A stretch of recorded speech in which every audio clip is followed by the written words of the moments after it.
আমার ছেলে কি হবে, বাচ্চা কি হবে, মেয়ে কি হবে, ওগুলো দায় কে? আমি ওরে বলতেছি যে আমার আর আমার ছেলেকে রাখি দেন, তাও আমার স্বামীরে দেন। বুধবারের সকাল টেকনাফের রঙ্গিখালি ব্রিজের নিচে পানিতে ভাসতে দেখা যায় দুটি হাত। পরে স্থানীয়রা পুলিশকে খবর দিলে সবার সহযোগিতায় হাত দুটি টেনে আনতে বেশি ওঠে সাবরাং ইউনিয়নের ১ নং ওয়ার্ডের সাবেক ইউপি সদস্য ইউনুসের মরদেহ।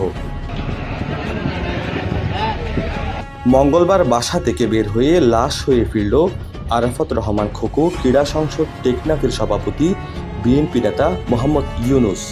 নিহত ইউনুসের স্বজনদের দাবি, একই কমিটির সাধারণ সম্পাদক আলম ইউনুসকে দাওয়াত দিয়ে ডেকে নিয়ে গিয়ে হত্যা করেছে। রাত 1টা 2টার সময় অনেকগুলো মানুষ নিয়ে প্রশাসনে নিয়ে গেছিলাম। আমি ওরে বলতেছি যে আমার আর আমার ছেলেকে রাখি দেন, তাও আমার স্বামীরে দেন, তো দেয় নাই।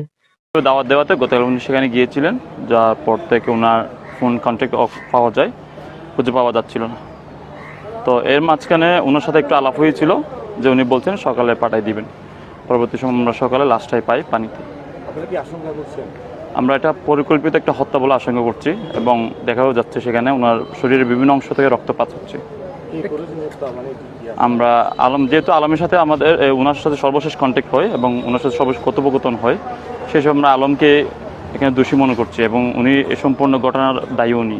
কি কারণে আলমের বাড়ি কোথায় এবং তাদের মধ্যে কি আর্থিক কোনো লেনদেন ছিল কিনা একটু জানতে চাচ্ছিলাম। সেটা কোনো বলা যাচ্ছে না, সেটা আমার ভাবি জানবেন আরো বিস্তারিত এই ব্যাপারে।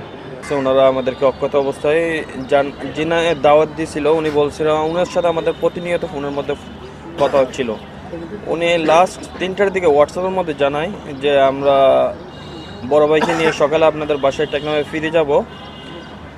তো টেকনাফে ওনারা ফিরে যাবে বলে আমাদের আশ্বাস দিতে, কথাটা ছিল মানে উগ্র মেজাজি না, খুব শান্ত, একদম মানে স্বাভাবিক। তারপরে ওনারা এই কথা বলার পরে আমরা চলে আসার পরে সকালে দেখি নিউজের মধ্যে মরদেহ, তো ওনাকে এখানে।